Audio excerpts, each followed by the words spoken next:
오늘 우리에게 주시는 하나님 말씀은 신약 성경 마태복음 28장 7절에서 10절까지 말씀, 신약 성경 52쪽입니다. 7절 말씀부터 받들어 봉독 올리겠습니다. 또 빨리 가서 그의 제자들에게 이르되 그가 죽은 자 가운데서 살아나셨고 너희보다 먼저 갈릴리로 가시나니 거기서 너희가 배우리라 하라. 보라, 내가 너희에게 일렀느니라 하거늘 그 여자들이 무서움과 큰 기쁨으로 빨리 무덤을 떠나 제자들에게 알리려고 다름질할세 예수께서 그들을 만나 이르시되 평안하냐 하시거늘 여자들이 나아가 그 발을 붙잡고 경배하니 예수께서 이르시되 무서워하지 말라. 가서 내 형제들에게 갈릴리로 가라 하라. 거기서 나를 보리라 하시니라. 아멘. 감사드립니다. 우리 기독교의 핵심 진리는 십자가와 부활입니다. 십자가 없는 부활 없고 부활 없는 십자가를 생각할 수가 없어요.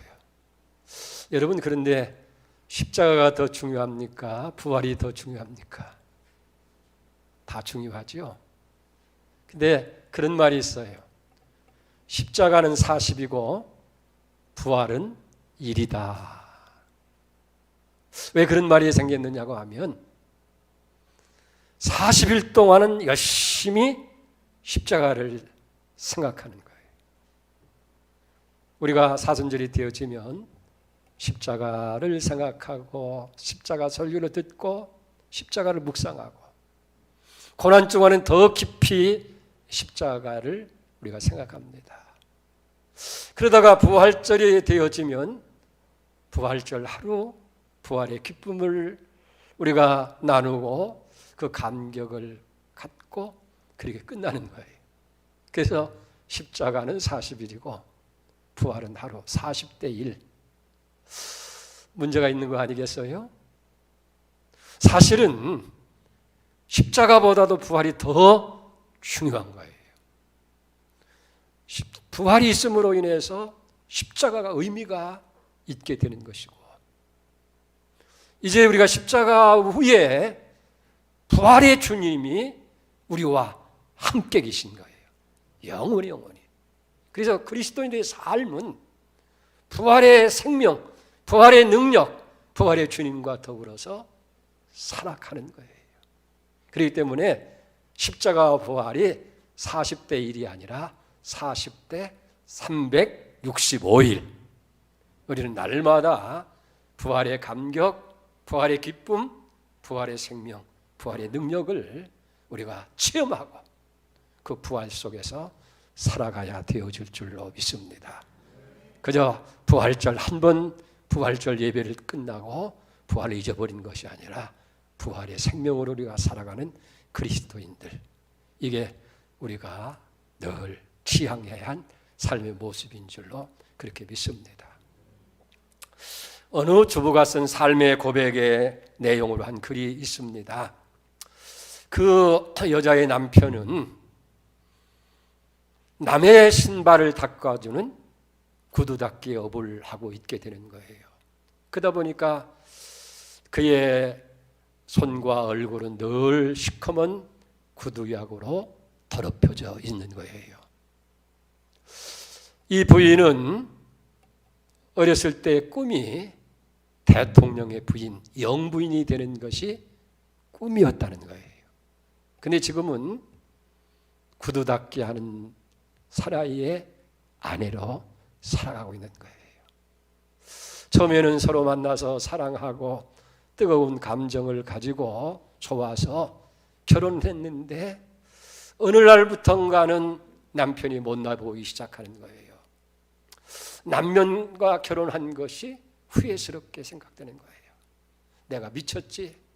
눈이 뼈지? 어쩌다가 저런 남자를 택해서 결혼을 했나? 그런 후회스러운 삶을 살았다는 거예요. 어느 날인가도 삶을 생각하면서 잠을 못 이루고 뒤척뒤척 하는데 옆에서 곤히 자던 남편이 잠꼬대를 하는 거예요. 정기라, 오늘은 내가 올라가서 가져올 테니 너는 좀 쉬어라. 힘들지? 그렇게 이야기를 하는 거예요. 이 남편이 일하고 있는 것은 14층 되는 빌딩에서 그 제일 밑에 층에서 이제 한켠에서 구유를 닦는 거예요. 그러니까 일일이 층층마다 그 14층을 오르내리면서 신발을 모아다가 닦은 다음에는 다시 그 계단으로 전달하는 거예요. 빌딩을 관리하는 그 관리인이 엘리베이터를 타지 못하게 하기 위해서 일일이 층층 걸어 다니는 거예요. 이 남편의 잠꼬대를 듣고 있노라면 이 여인의 마음은 참 아팠어요. 내 남편이 참 어려운 일을 하고 있구나.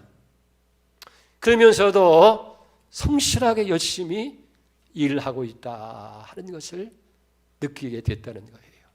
이 다음날 아침에 남편이 또 일하러 가면서 아내에게 하는 거예요. 여보, 다른 사람들처럼 많이 돈을 벌어다 주지 못해서 참 미안하오. 아마 보통 때 같았으면 그 입에 발린 소리 그만하라고 불평함직도 한데 그날 아침에는 괜찮아요 그랬어요. 그랬더니 남편이 한마디 더 덧붙이는 거예요.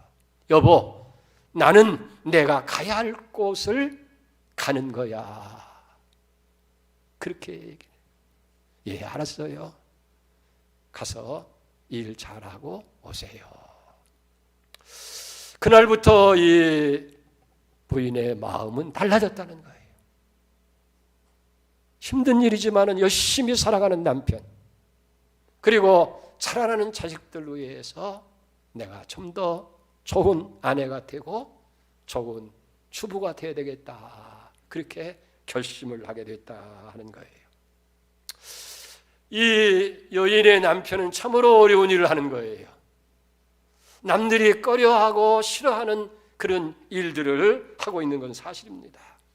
그러나 이 남편이 출근하면서 마지막 던진 한마디 말, 여보, 나는 내가 가야 할 곳을 가고 있는 거야. 그 말이 중요한 거예요. 그가 어떤 일을 하고 있느냐 하는 것이 중요한 것이 아니라 나는 내가 가야 할 곳을 가고 있는 거야 하는 그 말이 중요하다는 거예요. 사람은 세상을 살아가면서 가야 할 곳을 가는 사람, 있어야 할 자리에 있는 사람이 될 때에 그게 바른 사람이고 그것이 정직한 행복한 인생인 줄로 그렇게 믿습니다. 가지 말아야 할 곳을 가고 있어서는 안 될 자리에 있는 삶을 사는 사람이라고 하면 그가 아무리 능력이 있고 아무리 높은 자리에 있다 할지라도 그 삶은 불행한 삶일 수밖에 없다는 거예요. 여러분, 이스라엘의 첫 번째 왕인 사울 왕을 한번 생각해 보십시다. 그는 한 나라의 왕으로서 모든 권세, 모든 그런 것을 다 가지고 있는 사람이에요. 그런데 그는 가지 말아야 할 곳을 가고 있었다는 거예요. 가지 말아야 할 곳이 뭐예요? 다윗을 죽이려고 하는 그 길. 자기 정치의 정적이 되어지는 그런 다윗을 죽이려고 계속해서 그 길을 추적해 가게 됩니다. 결과는 어떻게 되었습니까? 왕의 자리도 잃어버리게 되어지고 마지막에는 비참한 자리에서 죽음을 맞이하는 그런 존재가 되고 말았다 하는 거예요.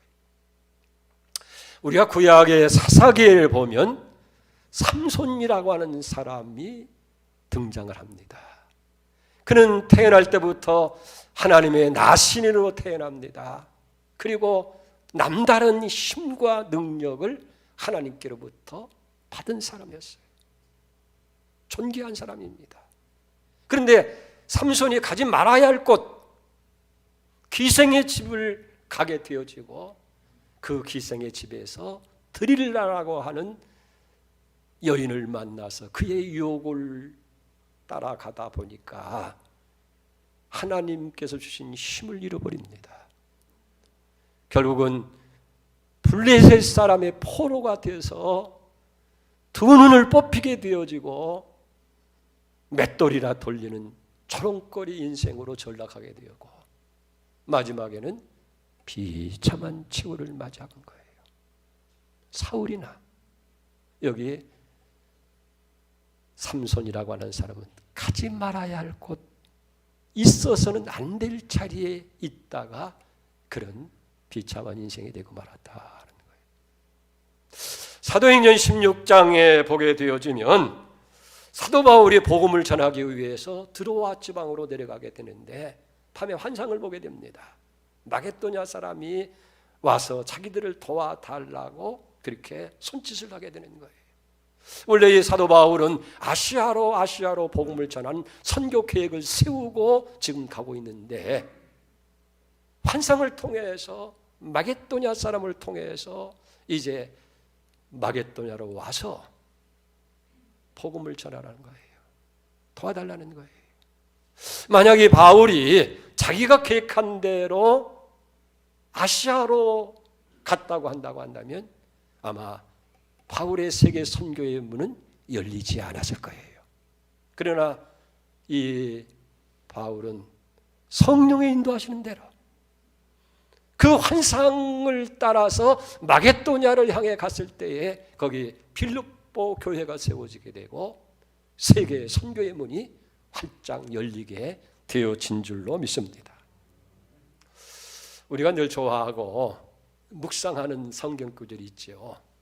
시편 1편 1절에 3절까지 말씀입니다. 이 복 있는 사람 주제 그랬잖아요. 복 있는 사람은 악인의 꾀를 쫓따르지 아니하며 주인의 길에 서지 아니하며 오만한 자의 자리에 앉지 아니하며 오직 여호와의 율법을 즐거워하여 그 율법을 주야로 묵상하는 자로다. 그는 시냇가에 심은 나무가 철을 따라 열매를 맺으며 그 잎사귀가 마르지 아니함 같으니 그가 하는 모든 일이 다 형통하리로다. 복 있는 사람이 되기 위해서 어떻게 한다는 거예요? 어떤 길을 가야 된다는 거예요? 악인의 길을 따르지 말라는 거예요. 주인의 길에 서서는 안 된다는 거예요. 오만한 자의 자리에 앉지 말고 오직 말씀 인도를 따라서 말씀하신 대로 말씀이 이끄는 대로 가게 될 때에 시냇가에 심은 나무가 시절을 쫓아 열매를 맺고 그 잎사귀가 늘 푸르고 열매가 늘 있는 것처럼 그 삶이 형통한 삶이 되어지고 행복한 삶이 되어진다 하는 거예요. 그래서 말씀을 따라가는 삶, 말씀의 자리에 있을 때에 그런 축복이 우리에게 있다. 오늘 본문의 말씀은 부활하신 예수님께서 제자들에게 하신 말씀이에요. 10절을 봅니다. 이에 예수께서 이르시되 무서워하지 말라. 거기서 내 형제들에게 갈릴리로 가라 하라. 거기서 나를 보리라 하시니라. 이 말씀의 배경은 우리가 잘 알잖아요. 죽은 자 가운데도 예수님께서 부활하셨는데 여전히 이 사실을 알지 못하는 제자들은 두려움과 절망 속에 숨어 있어요. 그리고 도망의 자리에 있다는 거예요. 사실 이 제자들이 있어야 할 자리는 그런 절망의 자리나 두려움 속에 있는 그 자리가 아니라 예수님이 오시는 자리, 부활의 자리, 소망의 자리에 저들이 있어야 했더라, 그런 이야기입니다. 그렇기 때문에 예수님께서 절망 속에 있는 이 제자들에게 갈릴리로 가라고 그렇게 말씀을 하고 있는 것을 보게 되어집니다. 오늘 여기 제자들 도망의 길이나 두려움, 절망 속에 숨어있는 자리가 아니라 갈릴리로 가야 된다는 거예요. 자, 그렇다고 한다면 왜 예수님께서 갈릴리로 가라고 하셨느냐? 이유가 뭐냐는 얘기예요. 과연 갈릴리라고 하는 것은 무엇을 의미합니까? 자, 예루살렘이라고 하는 것은 뭐예요? 지금 현장은 예루살렘이에요. 거기는 예수님의 고난이 있고 예수님의 십자가의 죽음이 있고 그런 비극의 현장이 예루살렘이라고 한다고 한다면 갈릴리라고 하는 것은 처음 예수를 만난 자리. 그래서 예수의 신앙 고백을 하고 모든 것을 버려두고 예수님을 따랐던 그런 사명의 자리가 바로 갈릴리인 줄로 그렇게 믿습니다. 오늘 이 시간 우리는 이 갈릴리로 가라는 말씀의 의미와 그러면서 오늘 우리의 갈릴리는 어디냐 하는 것을 우리가 한번 살펴보면서 같이 은혜를 나누려고 하는 거예요. 말씀드린 대로 첫째로 이 갈릴리라고 하는 것은 예수님과 처음 만나고 처음 사랑을 알고 은혜가 있던 곳, 바로 그것이 갈릴리라 하는 거예요. 그것을 다시 회복하는 자리. 이 갈릴리는 우리가 잘 아는 대로 예수님의 고향입니다. 또 제자들 역시 그 갈릴리에서 자라고 그 갈릴리에서 예수를 만난 거예요. 예수님이 고향이 그리워서 야 이제 고향에 가서 우리 함께 회포나 불고 만나자, 그런 것이 아니라 이 갈릴리는 예수님을 처음 만난 거예요. 만남 있는 것. 그리고 그 예수님이 메시아인 것을 믿게 된 믿음의 자리. 그리고 주여 나를 떠나서 나는 죄인입니다 고백했던 그 신앙 고백의 자리. 그러면서 자기의 예수님의 부름을 받았을 때에 배와 그물과 가족을 다 버려두고 예수님을 쫓았던 이 사명의 자리, 거기가 바로 갈릴리인 줄로 그렇게 믿습니다. 그런데 지금 이 제자들의 모습은 어떤 거예요? 예수님의 십자가를 전후로 해서 모든 희망, 기대의 꿈을 다 포기하고 이제 다 내 인생은 끝났다 생각하고 절망과 두려움 속에 떨고 있는 그런 자리에 있지 않느냐 하는 거예요. 예수님을 향했던 그 뜨거운 열정이 다 식어진 거예요. 예수님을 사랑했던 그 사랑의 마음도 녹아져 없어졌고, 예수님을 위해서 모든 걸 다 바쳐서 충성 헌신하고자 하는 그 사명감도 다 잊어버린 거예요. 오직 제자들의 마음속에는 두려움뿐이에요. 그리고 미래에 대한 걱정, 절망으로 가득하게 되어집니다. 그러니까 예수를 만나고 나서, 예수를 믿고 나서 처음 가졌던 그 열정, 그 열심, 그 감격, 그 뜨거움은 다 사라져버리게 되어지고 이제는 비겁한 자의 자리에 저들이 있게 되어진다 하는 거예요. 바로 이런 사람들을 향해서 예수님께서 갈릴리로 가라 하는 거예요. 무슨 얘기냐고 하면 지난날 갈릴리에서 너희들이 가졌던 그 주님을 향한 그 뜨거운 사랑을 회복하라는 거예요. 지난날 처음 주님을 만났을 때 그 감격, 기쁨이 이제 다 사라져 버렸는데 그 감격, 기쁨을, 그 열정을 다시 회복하라는 거예요. 그리고 정말 하나님을 위해서, 주님의 몸된 교회를 위해서 충성 헌신했던 그 열정, 그 뜨거움을 다시 회복하라 하는 그런 말씀인 줄로 믿습니다. 우리가 요한계시록 2장 4절 이하의 말씀을 보면 그러나 너를 책망할 것이 있나니 너희 처음 사랑을 버렸느니라. 그러므로 어디서 떨어졌는지 생각하고 회개하여 처음 행위를 가지라. 만일 그렇지 아니하고 회개하지 아니하면 내가 네게 가서 네 촛대를 그 자리에서 옮기리라. 이건 초대교회 에베소 교회에서 향한 거예요. 네게 책망할 것이 있다. 그건 뭡니까? 처음 사랑을 너희들이 잊어버렸다는 거예요. 그 사랑 왜 잊어버렸는지, 어디에 떨어졌는지 그것을 다시 한번 생각하고 그걸 회복하고 회개하라는 거예요. 만약 그렇지 아니하면 내가 내 촛대를 내게서 옮기리라 하는 거예요. 사랑하는 여러분, 아직도 여러분들 마음속에 주님 만난 그 감격이 있습니까? 주님을 사랑하는 뜨거운 그 열정이 있습니까? 몸된 교회를 위해서 시간과 물질과 우리 모든 걸 다 바쳐서 예배를 사랑하고 교회의 성제를 사랑하고 뜨겁게 했던 그 열정이 아직도 남아있느냐 하는 얘기예요. 그거 없으면 촛대를 옮긴다는 거예요. 오늘 우리를 축복하시고 우리에게 함께 하시는 그것을 제해버리겠다는 말씀이지 않고 뭐겠어요. 그렇기 때문에 여기에서 제자들에게 처음 사랑 열정 그 감격을 회복하라고 하는 이 명령은 뭘 전제로 하고 있어요? 왜 이런 말씀을 하셔요? 지금 내가 있는 자리가 잘못됐다 그 말이에요. 하나님을 사랑했던 그 뜨거움을 다 잊어버리고 절망의 자리, 이 두려움의 자리에 있는 그 자리에서 돌아서라 하는 거예요. 한마디로 그건 잘못된 자리다. 잘못된 곳에 내가 있으니까 이제는 회개하고 처음 것을 회복하라 하는 거예요. 왜 그래야 됩니까?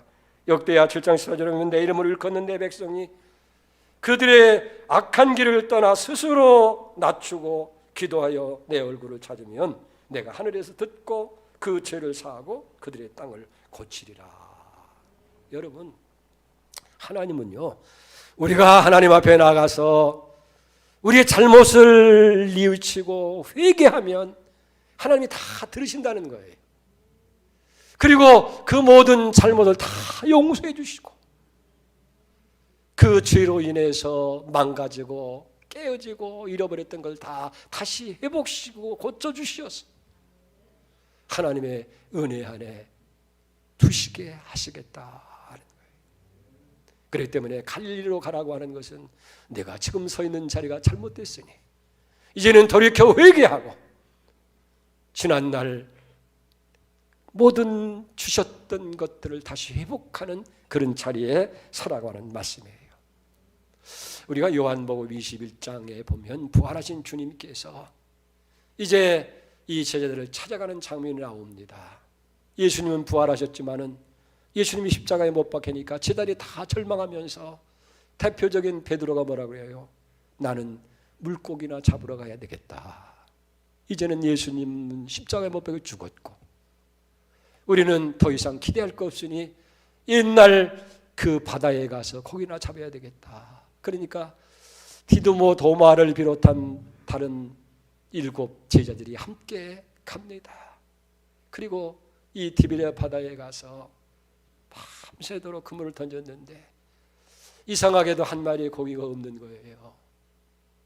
야, 세상에 재수 없는 사람은 뒤로 넘어져도 코가 깨진다고 하던데 고기 한 마리 잡지 못하는구나. 코가 다 빠져서 참 비참한 아침을 맞았는데 그때 그 새벽 어둠을 뚫고 한 사람이 나타나서 묻는 거예요. 얘들아, 너에게 고기가 있느냐? 한마디로 저들이 없습니다 그래요. 한 마리도 못 잡았습니다. 그랬더니 그 예수님께서 오른편에 그물을 내려라. 오른편. 이 제자들이 그 말씀을 순종해서 오른편에 그물을 내렸더니 이게 웬일이겠어요. 그 그물에 큰 고기가 가득 채워졌는데 헤아려 보니까 153마리였다고 기록하고 있어요. 왜 예수님께서 그날 아침에 그들에게서 오른편에 그물을 던지라고 했을까요? 왜 그런 기적을 행했을까요? 나 같으면 그렇게 했을 거예요. 인석들아, 내가 얘기했지 않느냐? 나를 떠나서 너희가 아무것도 할 수 없다고 했지 않느냐? 나를 버리고 갔는데 꼴 좋다. 빈 그물. 아니면 얘들아, 나는 여전히 지금도 능력의 주님이다. 기적 봤지? 아마 그렇게 하고 싶었을지 몰라요. 그러나 주님은 그게 아니라 베드로로 하여금 잃어버렸던 그 열정, 잃어버렸던 그 뜨거운 감격, 주님을 사랑하는 그 사랑을 다시 회복하게 하기 위해서 그 기적을 베푼 거예요. 3년 전 일을 다시 회복시키는 거예요. 여러분, 처음 베드로를 만나서 예수님의 기적이 무엇입니까? 누가복음 5장에 보면 밤새도록 고기를 잡아왔더니 한 마리도 고기를 잡지 못하고 역시 빈 그물이었을 때에 예수님께서 누가복음 5장 5절에 보면 깊은 곳에 그물을 내리라고 하는 거예요. 그때 시몬 베드로가 대답하여 이르되 선생님, 우리 밤이 맞도록 수고하였으되 잡은 것이 없지만 말씀에 의지해서 내가 그물을 내립니다. 그리고 순종했더니 그 그물에 가득 고기가 채워지고 자기 배뿐만 아니라 친구의 배까지 채워도 잠길 정도로 많은 걸 잡게 됩니다. 그때 베드로가 뭐라고 그랬어요? 8절에 보면 주여, 예수의 무릎 아래 엎드려 이르되 주여 나를 떠나소서, 나는 죄인이로소이다. 주여 나를 떠나소서, 나는 주님 앞에 죄인입니다 라고 회개를 했을 때에 주님께서 뭐라고 했어요? 시몬아, 이제부터는 내가 사람을 낚는 어부가 될 것이다. 나를 따르라. 그리고 베드로로 하여금 고기 잡는 인생이 아니라 사람을 취하는 그런 인생으로 새 출발하게 하시는 은총을 하나님께서 베풀어 주신 줄 믿습니다. 부활하신 주님께서 저들을 찾아오셔서 오른편에 그물을 던져서 고기를 잡게 한 것은, 얘들아, 지난날 그렇게 됐던 것처럼 네가 지금 잘못된 자리에서 회개하고 돌이키기만 한다면 다시 너희들에게 새로운 기회를 주어서 하나님의 사람으로 쓰임받게 하겠다.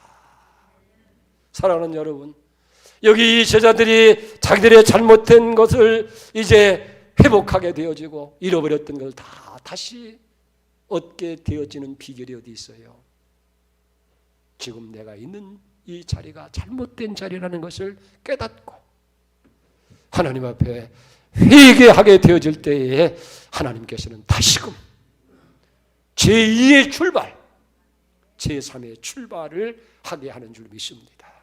사랑하는 성도 여러분, 오늘 우리도 마찬가지인 줄 믿습니다. 우리가 어떻게 해야 다시 우리가 하나님의 그 뜨거움을 회복하고 그 믿음의 감격과 그 열정을 회복하는 길이 어디 있겠어요? 이 제자들이 한 것처럼 먼저 우리의 죄를 회개하는 거예요. 하나님, 내가 잘못된 자리에서 잘못 살아왔기 때문에 주님 주신 모든 걸 다 잃어버렸습니다. 믿는 사람인지 믿지 않는 사람인지, 예수 믿는다고 해도 아무 변화도 일어나지 아니하고 예수 믿으면서도 여전히 절망 속에 살아가야 할 인생으로 한 이 모습이, 주님, 내 잘못입니다.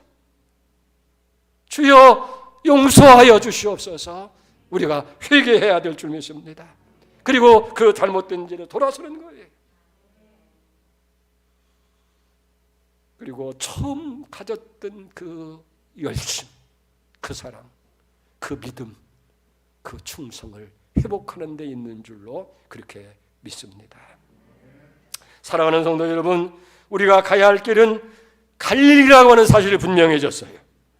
우리가 있어야 할 곳은 예루살렘의 성공의 자리나 출세의 자리가 아니라 용서가 있고 은혜가 있고 새로운 출발이 있는 이 갈릴리로 우리가 가야 되는데, 그 갈릴리는 어떤 특정한 장소가 아니고 바로 우리의 잘못을 회개하고 처음 것을 다시 회복하는 은혜의 자리, 이게 바로 갈릴리인 줄로 그렇게 믿습니다. 사랑하는 성도 여러분, 가만히 생각해 보시기 바랍니다. 내가 처음 예수를 믿었을 때 가졌던 그 뜨거운 사랑이 아직도 우리에게 있느냐 하는 거예요. 정말 교회를 사랑하고 주님의 몸된 교회를 위해서 시간과 정성과 물질과 모든 걸 다 바쳐서 충성했던 그 열정이 아직도 우리에게 있느냐 하는 거예요. 없다고 한다면 왜 없어졌느냐 하는 거예요. 그건 오늘 말씀에서 분명하잖아요. 우리가 잘못된 길에 서 있는 것이고 잘못된 길로 가고 있기 때문에 그랬던 것이 아니냐는 거예요. 이 부활의 아침에 다시 한번 우리가 서 있어야 할 곳이, 우리가 가야 할 곳이 다른 것이 아니라 잘못을 회개하고 처음 것을 다시 회복하는, 그래서 우리 가슴에 주님을 향한 뜨거운 사랑, 믿음, 열정을 회복하는 그런 절기가 되어야 될 줄로 믿습니다. 우리가 여기 한 가지 더 생각해 볼 것이 있어요. 왜 예수님께서 갈릴리로 가라 하셨느냐? 갈릴리라고 하는 것은 새로운 사명인 곳이기 때문에 그래요. 이 제자들이 예수님 명령을 따라서 갈릴리에 가셨을 때에 주님께서 그 제자들에게 주신 축복의 말씀이 있어요. 그것이 마태복음 28장 18절 이하의 말씀입니다. 예수께서 나와 말씀하시되 하늘과 땅의 모든 권세를 내게 주셨으니 그러므로 너희는 가서 모든 족속으로 제자를 삼아 아버지와 아들과 성령의 이름으로 세례를 베풀고 내가 너에게 분부한 모든 걸 가르쳐 지키게 하라. 볼지어다 내가 세상 끝날까지 항상 너희와 항상 있으리라. 뭘 의미합니까? 얘들아, 그동안 너무 많이 수고했으니까 이제 두려움을 떨치고 편히 쉬자. 아니면 내가 하늘의 권세와 능력을 다 내가 가지고 있으니 이 능력을 가지고 이제는 뭔가 한번 해보자. 성공적인 삶을 살보자. 그런 말씀입니까? 아니죠. 그러므로 너희는 가서 모든 족속으로 제자를 삼아라. 그들에게 세례를 베풀어라. 내가 너에게 명령한 것을 가르쳐서 지키게 하라. 부활의 증인이 되라는 거예요. 복음의 주인공이 되는 사명을 우리에게 주신 줄로 믿습니다. 옛날에는 우리 시골에서 보면 목화를 많이 심었어요. 여러분 목화 아십니까? 여러분 젊은이들은 그걸 잘 모를 거예요. 옛날에는 목화를 심어야 그걸 이제 그 솜을 만들고 이불에 넣기도 하고 또 물레를 통해서 실을 만들어서 옷을 짜 입기도 했던 거예요. 모든 그런 식물은 열매를 맺기 위해서 꽃을 한 번 피는데 이 목화라고 하는 것은 두 번 꽃을 펴요. 처음 꽃은 그 줄기가 아주 싱싱하고 이파리가 파랬을 때, 이게 왕성한 때죠. 순백의 하얀 꽃을 핍니다. 그리고 나서 열매가 맞은 다음에는 줄기가 다 말라지고 이제 양상한 가지 위에 하얀 새하얀 솜꽃을 피우게 되시는 거예요. 그래서 목화는 두 번 꽃을 피운다. 열매를 위해서 피우고 마지막에는 솜꽃을 피우기 위해서 가지와 모든 진액을 다 동동을 해서 솜꽃을 피워서 모든 사람들에게 다 나눠주게 되어진다. 여기 갈릴리로 가라고 하는 말씀은 모든 것을 희생하고 헌신해서 주님의 사명을 완수하라고 하는 그런 말씀이에요. 우리에게 주어진 십자가를 지고 주님 따르는 일이 비록 힘들고 어려울지라도 그게 우리가 걸어와야 할 길이고 우리가 있어야 할 사명의 자리가 되어진다는 거예요. 마치 이 목화가 솜꽃을 피우기 위해서 자기의 생기와 그 모든 걸 다 말라 비틀어지기까지 앙상하게 되고 마지막 솜꽃을 피워서 사람에게 유익하게 하는 것처럼 우리가 힘들고 어려웠지만은 이 사명의 길을 위해서 우리의 모든 걸 다 바쳐서 충성 헌신하는 그 길, 그것이 우리가 있어야 할 갈리라.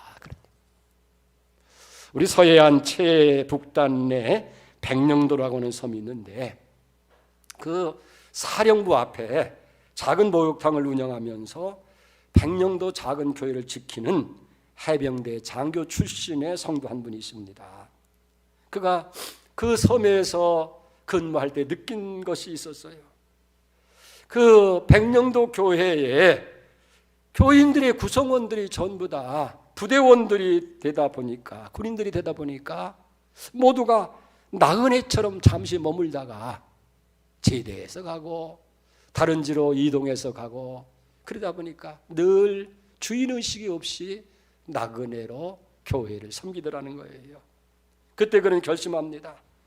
주님, 저는 이 한 몸을 바쳐서 이 교회를 지키겠습니다. 그래서 제대 후에 서울의 도심지의 모든 생활을 다 정리하고 짐을 싸갖고 이 백령도로 돌아와서 그 교회를 섬기게 되어졌다는 그런 간증이에요. 근데 그분이 그렇게 하게 된 동기가 있는 거예요. 월남전에 출전했다가 적탄에 의해 쓰러졌습니다. 사람들이 죽은 줄 알고 염을 해서 땅속에 묻게 되는데 그때 이 시체가 움직이더라는 거예요. 그래서 보니까 의식이 있어서 얼른 병원으로 후송해서 10번 수술 후에 자기의 목숨을 건지게 되어졌다 하는 거예요. 그래서 그는 내가 죽은 몸인데, 전쟁터에 죽은 몸인데 주님께서 나를 살려주셨다. 그러니까 이 몸 바쳐서 주님을 위해서 충성 헌신하겠다 하는 그런 결심을 가지고 모두가 다 그저 주인의식 없이 나그네로 살아가는 그 백년도 교회의 충성된 일꾼으로 헌신하는 자리에 있었다는 거예요. 바로 이 분이 있어야 할 자리가 그 백령도 교회인 것처럼 오늘 우리가 있어야 할 자리가 바로 사명의 헌신의 자리인 줄로 믿습니다. 언제나 사명의 길은 어려운 거예요. 그러나 여러분 20절 하반절에 보면 볼지어다 내가 세상 끝날까지 너희와 항상 함께 있으리라. 여러분 얼마나 놀라운 말씀입니까? 전능하신 주님입니다. 부활하신 주님, 생명의 주님, 능력의 주님이 항상 우리와 함께 있다는 거예요. 믿어집니까? 그러니까 우리는 더 이상 약한 자가 아니에요. 왜? 능력의 주님이 함께 하시는 거예요. 더 이상 우리는 가난한 자가 아니에요. 부유한 주님이 우리와 함께 하시는 거예요. 우리는 약한 자가 아니라 주님의 능력이 우리와 함께 하시는 강한 자라는 거예요. 이걸 일찍 깨달은 바울은 고린도후서 6장 9절에 그렇게 고백하잖아요. 무명한 자 같으나 유명한 자예요. 근심하는 자는 항상 기뻐하는 것이고 가난한 자 같으나 모든 사람을 부욕해 하고 아무것도 없는 자 같으나 모든 것을 다 가진 자이다. 왜? 능력의 주님이 부유한 주님이 함께하기 때문이에요. 이게 그리스도인이에요. 이게 부활의 생명을 가지고 살아가는 사람인 줄 믿습니다. 그렇기 때문에 사랑하는 성도 여러분, 오늘 우리가 있어야 할 곳, 그것은 갈릴리예요. 우리가 잘못된 것을 회개하는 회개의 자리, 그래서 잃어버렸던 그 열정과 뜨거움을 다시 회복하는 은혜의 자리, 거기에 우리가 있어야 되고, 그리고 주님을 향한 그 뜨거운 가슴을 안고 교회를 위해서, 복음을 위해서 헌신하는 사명의 자리에 우리가 있어야 될 줄 믿습니다. 이것이 부활에 우리에게 주시는 메시지고 우리가 받아야 할 은혜인 줄 믿습니다. 기도하겠습니다. 사랑의 주님, 부활하신 주님께서 갈릴리로 가라고 하셨습니다. 제자들에게 있어서 갈릴리는 처음 주님을 만난 사랑의 자리, 믿음의 자리, 모든 걸 버려두고 주님을 따랐던 헌신의 자리인 줄 믿습니다. 오늘 우리의 갈릴리는 어디입니까?